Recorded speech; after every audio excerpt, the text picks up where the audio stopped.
The first shock arrives in complete silence. A normal June morning in 1940 begins like any other, but something feels slightly off.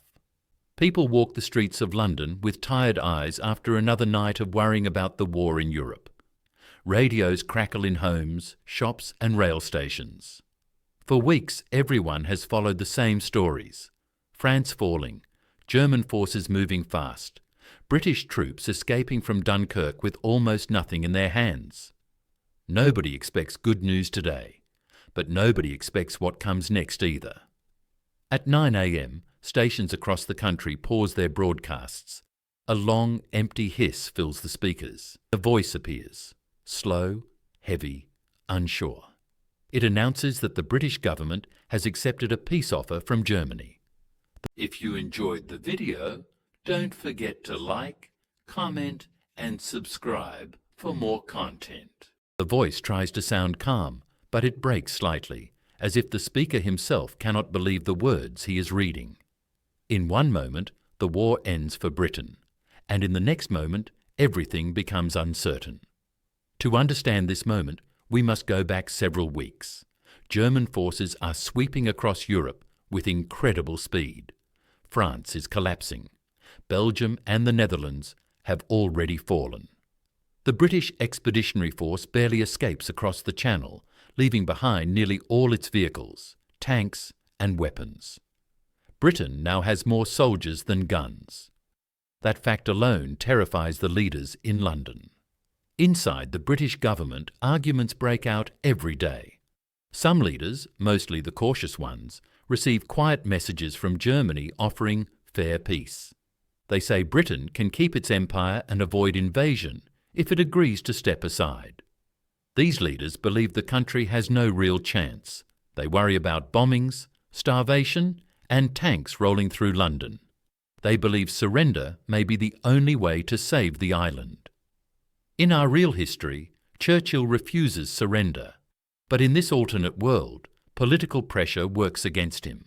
The fearful voices become louder. Cabinet meetings stretch deep into the night. The public hears nothing about these discussions, but tension grows inside the government. Finally, Churchill loses a key vote. He is pushed aside. Talks with Germany begin behind closed curtains. As these secret talks unfold, the atmosphere in Britain shifts. People sense something strange, even if they cannot explain it. Newspapers print vague lines about new decisions. Military units are ordered to hold their positions, but not to prepare for major battles. Rumours spread everywhere. Some say the government is hiding losses. Others say peace may be coming. No one knows the truth, but everyone feels the weight of something huge approaching. German negotiators act quickly. They present terms that look simple, but carry enormous consequences. Britain must stop fighting. Britain must recognise German control of Western Europe. Britain must reduce its navy and hand over several bases. And Britain must remove all political leaders who oppose. Germany's vision of Europe. Despite knowing these conditions are harsh, the new British leadership convinces itself this is the only path left. Their fear is greater than their hope. And so, in the early hours of June 28, 1940, Britain signs the surrender agreement without public approval, without debate, and without giving the people a chance to speak. The next morning, confusion rushes through the streets. Some feel relief, thinking the danger has passed. Others feel betrayal. Many simply stand frozen, trying to understand how the war that once seemed unstoppable has suddenly ended. Families gather around radios, waiting for explanations that never fully come. Outside Britain, the shock is even greater. Resistance groups in Europe feel abandoned. Their strongest supporter has stepped back. The United States, watching from across the Atlantic, sees a future filled with danger. Without Britain holding the line, Germany becomes far more powerful. President Roosevelt had quietly hoped Britain could survive long enough for America to help.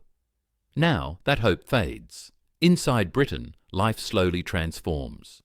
German officials arrive, not soldiers, but diplomats, advisors and intelligence officers. Their job is to support the peace. They walk through government buildings, observe meetings and offer suggestions about British decisions.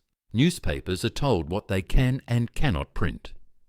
Criticism of the peace becomes risky.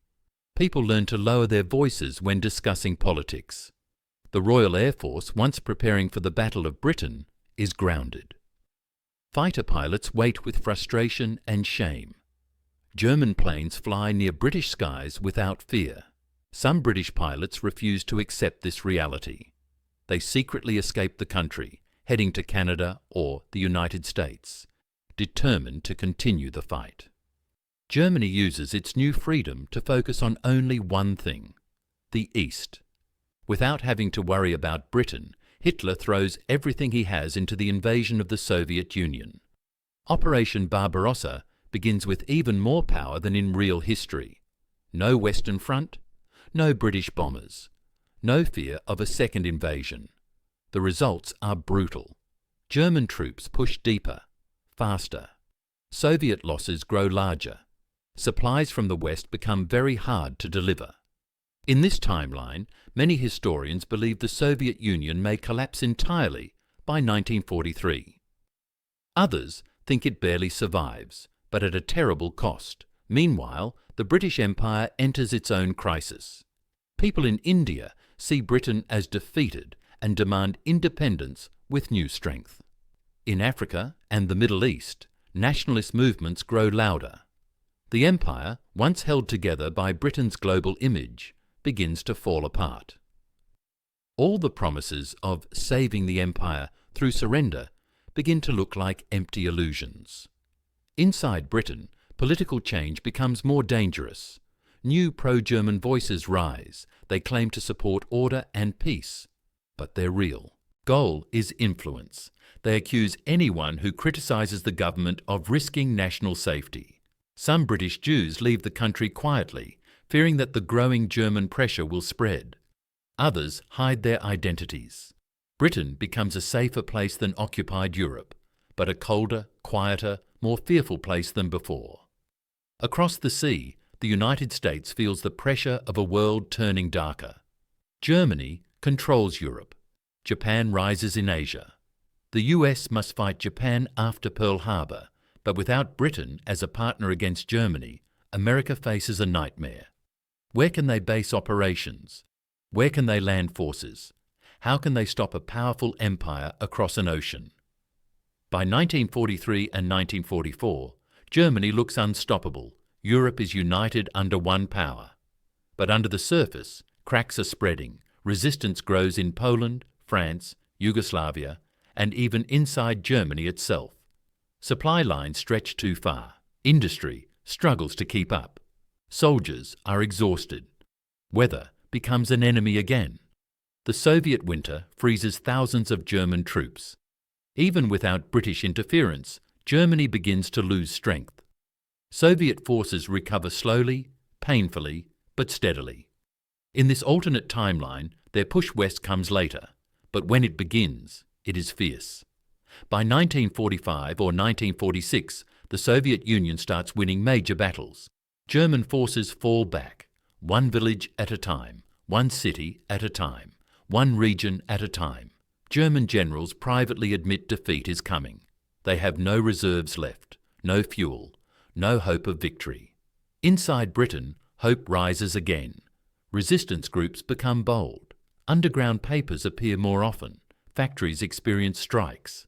British citizens who stayed quiet for years begin to speak. American intelligence secretly supports them, sending money, training, and messages. When Soviet troops finally reach Germany's heart in 1946 or 1947, the balance of power breaks. Germany can no longer demand anything from anyone. And at this moment of weakness, Britain finally stands up.